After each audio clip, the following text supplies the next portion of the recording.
The fluorescent lights buzzed softly in the high-ceilinged classroom, casting a cold glow over rows of students hunched over their desks. The walls were lined with old math posters, their edges curling from years of neglect, and the faint scent of chalk lingered in the air. Room 302 at Westwood High School was the domain of Mr. Richard Parker, a man whose reputation preceded him. Tall, lean, and always impeccably dressed in neatly pressed shirts and dark slacks, Mr. Parker was the kind of teacher who believed in absolute discipline. His lectures were sharp, his expectations rigid, and his patience non-existent for those who did not meet his standards. He had been teaching advanced mathematics for over 20 years, and in that time he had built a formidable reputation, both feared and respected by students. Those who excelled under his tutelage went on to prestigious universities, while those who struggled found themselves at the receiving end of his biting sarcasm and relentless disdain. Among the many students who sat in his class that semester, one in particular had captured Mr. Parker's ire: Ethan Miller. Ethan was a quiet, unassuming boy of 16.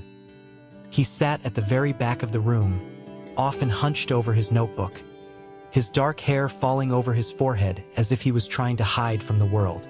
Unlike the other students, who raised their hands eagerly to participate in discussions or scribbled frantically to keep up with Mr. Parker's rapid-fire explanations, Ethan rarely spoke.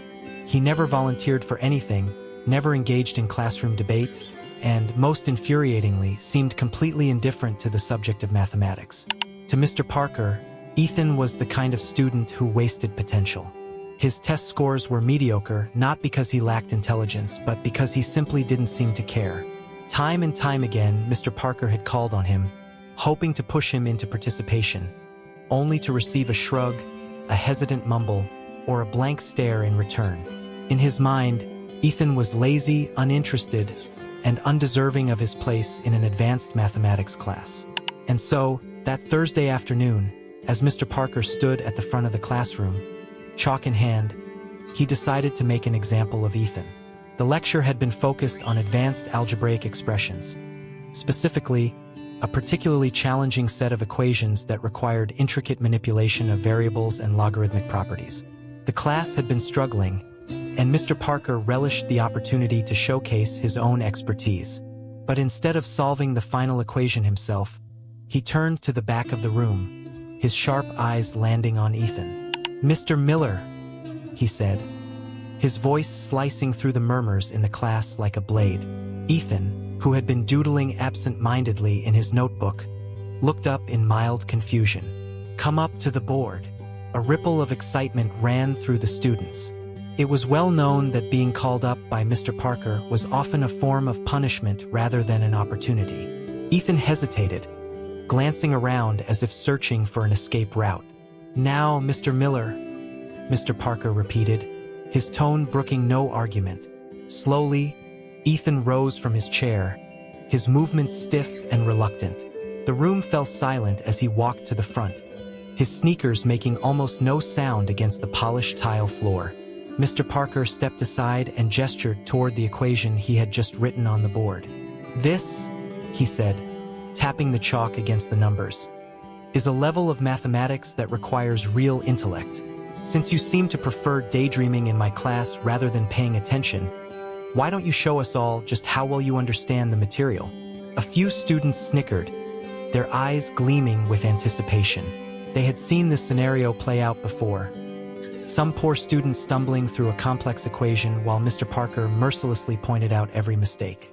It was a spectacle, a lesson in humiliation. Ethan stared at the board, his expression unreadable. "Go ahead," Mr. Parker said, folding his arms. "Let's see what you've got." For a moment, Ethan didn't move. The room seemed to hold its breath. Then, slowly, he picked up the chalk, rolling it between his fingers as if testing its weight. The laughter from the students faded as they watched him. Something in his posture had shifted. His shoulders, which had seemed tense when he walked up, now relaxed slightly. His fingers tightened around the chalk, and his eyes, usually downcast and unfocused, sharpened with sudden clarity. And then he began to write. At first, the students thought he was merely making an attempt, perhaps trying to guess his way through the solution like so many had before him. But within seconds, it became clear that something was different. Ethan wasn't hesitating. He wasn't pausing to think or double-check his steps.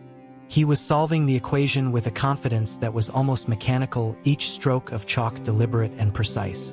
Mr. Parker's smug expression faltered. Ethan moved through the problem at a speed that was almost unnerving, skipping unnecessary steps, simplifying expressions with the ease of someone who had done this 1,000 times before. There was no hesitation in his movements, only pure, calculated efficiency. By the time he reached the final answer, the classroom was deathly silent. He put the chalk down and stepped back, staring at the board. For the first time in his career, Mr. Parker was at a loss for words. His eyes darted over the solution, checking for mistakes. There were none. In fact, not only had Ethan solved it correctly, but he had also done so using an advanced technique that Mr. Parker himself had only encountered in university-level mathematics. The realization hit him like a slap. This boy, the quiet, unremarkable student he had dismissed as lazy, was a genius. The rest of the class had yet to process what had happened. Then, one of the students whispered, "Wait, did he just solve that?" A murmur spread through the room. Ethan, however, didn't bask in the attention. He simply turned around, his expression as neutral as ever. "Can I sit down now?" he asked, his voice quiet but firm. Mr. Parker swallowed, his mind racing. He could feel the weight of the moment pressing down on him. He had spent months berating this student, believing him to be a failure, when in reality Ethan was operating on a level far beyond his peers. And he hadn't even known. "Yes," Mr. Parker said finally, his voice softer than usual. "You may sit down." Ethan walked back to his seat, his classmates watching him with newfound awe. Mr. Parker, still standing at the front of the room, felt his hands tighten around the chalk. For the first time in years, he realized that he had made a huge mistake. And Ethan Miller was just getting started. The air in the classroom remained thick with tension even after Ethan returned to his seat. The stunned silence that had followed his flawless solution still lingered, the weight of his unexpected brilliance pressing against every mind in the room. Mr. Parker stood motionless at the front, his usually sharp demeanor momentarily dulled by the revelation that one of his least engaged students had just outperformed expectations in ways he had never imagined. He cleared his throat, gripping the edge of his desk as if steadying himself. "That was an interesting approach, Mr. Miller," he said, forcing an air of neutrality into his voice. "Perhaps a lucky guess." A few students chuckled nervously, uncertain of how to react. Ethan, however, said nothing. He simply opened his notebook, as if the entire event had been nothing more than a routine exercise. Mr. Parker's jaw tightened. He wasn't a man who accepted being made a fool of, especially not by a student he had long deemed mediocre. If Ethan had indeed just gotten lucky, it was time to prove it. With renewed determination, he strode to the board and picked up the chalk again. "Since you're so confident in your abilities, Mr. Miller," he said, his voice now carrying an edge, "let's see if you can handle something a bit more advanced." There was a ripple of interest from the students. They had never seen Mr. Parker rattled before. He turned back to the board, and with precise, deliberate movements, he began to write a far more complex equation. This wasn't just any equation. It was something that required an understanding of advanced calculus, abstract algebra, and intricate problem-solving skills that even the brightest students in the class had barely begun to grasp. By the time he was done, the board was covered in a web of symbols, variables, and mathematical intricacies that looked more like an unsolvable puzzle than a mere classroom exercise. The students stared at it wide-eyed. Some whispered among themselves, "Is he serious? That's not even in our syllabus. This is graduate-level math," one of the more studious kids muttered, shaking his head. Ethan, however, simply gazed at the equation. He blinked once, his fingers lightly tapping against the desk. Mr. Parker turned back to face him. "Since you're so talented, Mr. Miller, why don't you come up and solve this one?" There was an unmistakable challenge in his voice. A test, a way to prove that Ethan's first success had been a fluke. The students turned toward Ethan, expecting to see hesitation, nervousness, perhaps even fear. Instead, Ethan sighed softly, as if mildly inconvenienced, and stood up once more. With slow, deliberate steps, he walked back to the front of the classroom. Unlike the first time, his movements no longer carried the stiffness of reluctance. There was something different in his posture now, something calm. He picked up the chalk, and then, without a single moment of hesitation, he began to solve. The room fell into complete silence. Ethan moved with an efficiency that bordered on unnatural. The usual process of trial and error, the cautious double-checking of steps, none of it applied here. He wrote with certainty, each stroke of chalk forming perfect, precise calculations. At first, Mr. Parker watched with narrowed eyes, expecting a mistake, a pause, something to indicate that Ethan was in over his head. But there was none.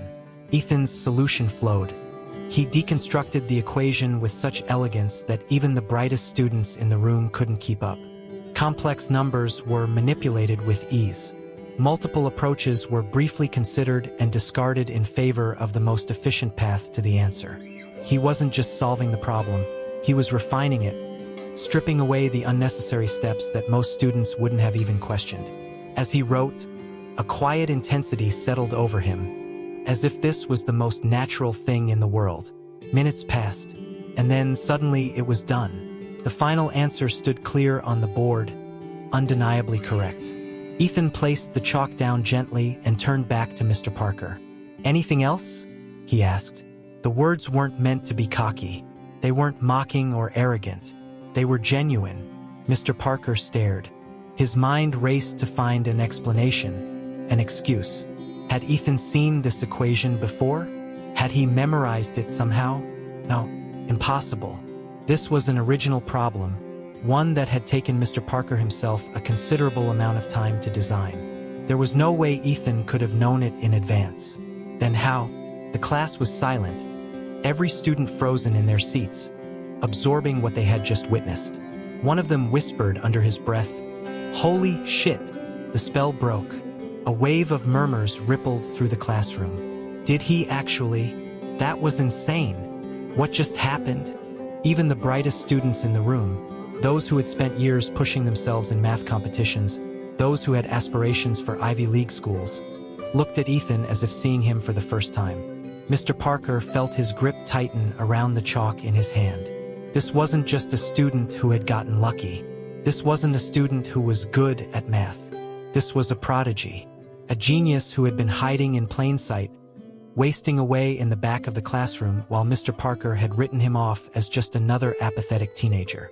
Ethan exhaled quietly, then, without waiting for further instruction, turned and walked back to his seat. This time, the other students watched him, not with the usual disregard, not with amusement or judgment, with awe. And for the first time in his teaching career, Mr. Parker realized that he had completely underestimated one of his own students. And that mistake? The air in the classroom felt charged, as though an invisible force had settled over the students and their stunned teacher. Every pair of eyes was locked onto the board, where the last lines of Ethan's solution gleamed like an artist's final brushstrokes. For several seconds, there was nothing. No sound, no movement. Only the lingering echo of chalk scraping against the board still reverberating in their minds. Then, a single sound broke the silence.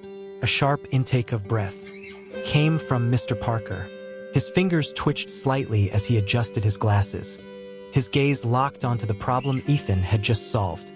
At first, he had expected an error, some kind of oversight that would unravel the boy's work and prove this was all a fluke. But the mistake never came. Instead, what he saw was perfection. Ethan hadn't just solved the equation. He had deconstructed it, rebuilt it, optimized it. He hadn't simply used the standard methods that high school students were taught. He had incorporated advanced mathematical theorems, subtle techniques that even Parker himself had only encountered during his graduate studies. And it wasn't just about getting the right answer. It was the way Ethan had done it, effortlessly trimming down unnecessary steps, refining each part of the equation into its most elegant, efficient form. "This," Parker murmured under his breath, his voice barely audible. His grip tightened on his pen, knuckles turning white. A sense of unease curled in his stomach. This kind of thinking, this level of mathematical intuition, wasn't something a typical student possessed. It wasn't even something an exceptional student possessed. This was genius-level cognition, and that meant one thing: Ethan Miller was not just any student. A rustling of fabric near the door caught his attention. Mr. Parker turned and noticed another presence in the room: Dr. Claire Atwood, the head of the school's mathematics department. She must have been passing by when she overheard the whispers and had entered unnoticed. Now, she stood frozen, staring at the board with a mix of awe and disbelief. For the first time, Mr. Parker wasn't the most knowledgeable mathematician in the room. Dr. Atwood blinked, seemingly unable to process what she was seeing. Then slowly she stepped forward. "Ethan," she said, her voice carrying an unusual softness. "Where did you learn to do this?" The class collectively turned toward Ethan, but he simply shrugged. "Nowhere. I just figured it out." The words were so casual, as if he had just solved a simple puzzle rather than executed a mathematical feat that most professionals would struggle with. Dr. Atwood looked between Ethan and the board, her mind racing. This wasn't normal. This was extraordinary. A genius like this, raw, untrained, yet instinctively brilliant, was unheard of at the high school level. "You mean," she hesitated, "you've never seen this type of equation before?" Ethan shook his head. "No. And you've never taken any advanced courses? Studied higher mathematics on your own?" Ethan exhaled quietly, a flicker of something unreadable passing through his expression. "I mean, I watch videos sometimes," he admitted. "Read a few papers online." Atwood felt her stomach drop. He was self-taught? She glanced back at the board. The methods Ethan had used weren't something you could simply pick up from casual reading. They required a deep, intuitive understanding of mathematics, a kind of thinking that couldn't be taught, only innate. A true prodigy. Mr. Parker finally found his voice. "Ethan," he said, swallowing hard, "do you realize what you just did?" Ethan's gaze flicked toward him, his expression neutral. "Solved the problem?" A hushed murmur rippled through the students. Dr. Atwood shook her head, stepping closer. "You didn't just solve it," she corrected. "You solved it in a way that most professionals wouldn't even think to approach." She pointed to a particular part of his work. "This technique, this is used in high-level mathematical research.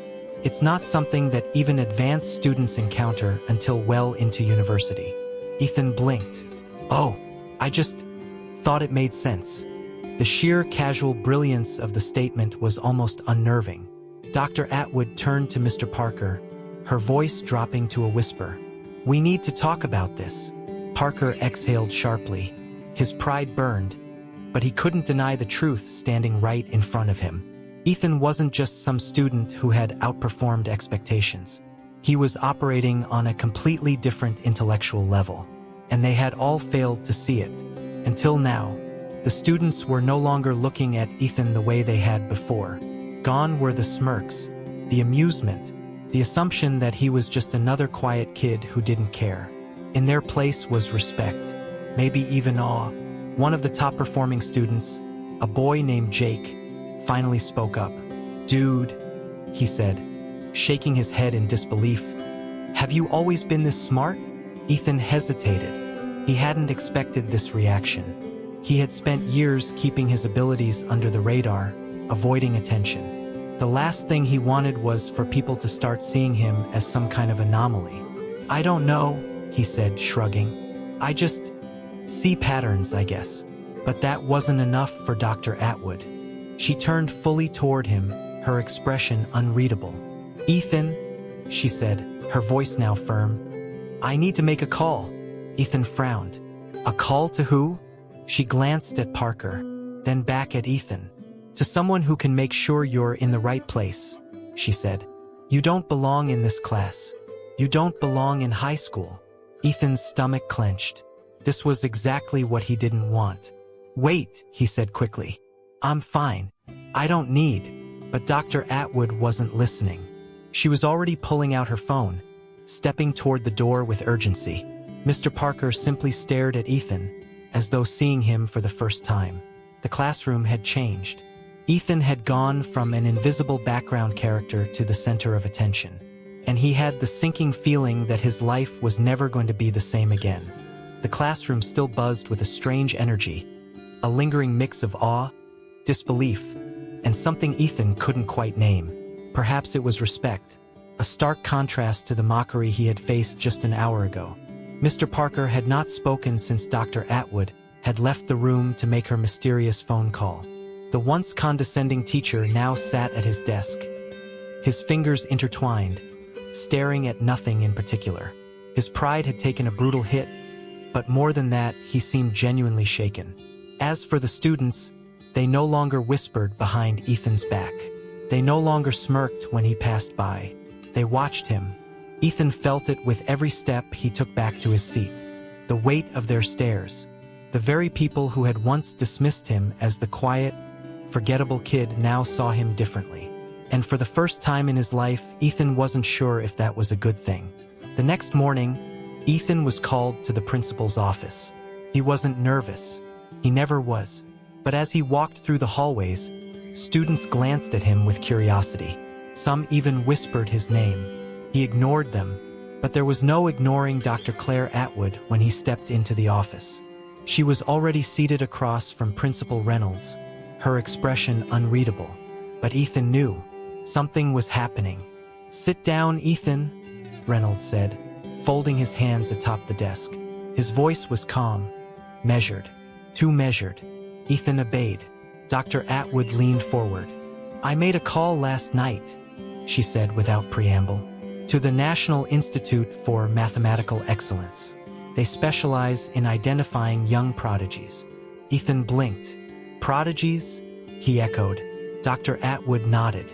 "They were very interested in your work." Mr. Reynolds took over. "Ethan, we're looking at options beyond our school's curriculum. This institution provides programs for students like you, those with extraordinary mathematical abilities. If you're willing, we'd like to recommend you for a full scholarship." Ethan's hands curled into fists on his lap. The idea of leaving his comfort zone, of stepping into a world where he couldn't hide anymore, made something coil tight in his chest. He hesitated. "I don't know." Dr. Atwood softened. "Ethan, I understand this is a lot, but you don't belong in a standard classroom. You deserve more." Ethan felt it then, a sense of shifting reality, like his world was being rewritten before his eyes. For so long, he had hidden his intelligence, playing the part of the invisible student, avoiding attention. But now the world knew who he was, and it wasn't going to let him hide anymore.